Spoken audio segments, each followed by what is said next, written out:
তাহলে এই আন্দোলনের, এই স্বাধীনতার কোনো মূল্য থাকবে না। আমি আজকে আর কাউকে ভয় পাই না।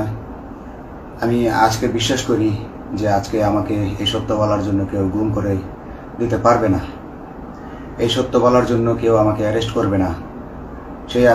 সেই কারণে আমি বুকে সাহস নিয়ে আজকে কথাগুলো বলছি। আপনারা যারা বিএনপি নেতা ইলিয়াস আলীর অপেক্ষায় আছেন, তাদের জন্য দুঃখজনক সংবাদ। তাকে অনেক আগেই হত্যা করা হয়েছে।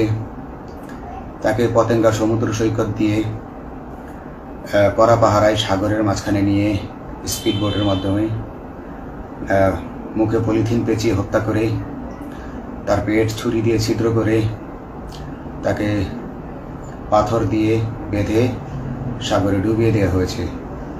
শুধু ইলিয়াস আলী নয়, অনেক নেতার সন্ধান যারা আজও পাননি। কিছু মানুষ তো ঘর থেকে উদ্ধার হয়েছে, কিন্তু যাদেরকে আপনারা পাননি, তাদের সবার এই করুণ পরিণতি হয়েছে।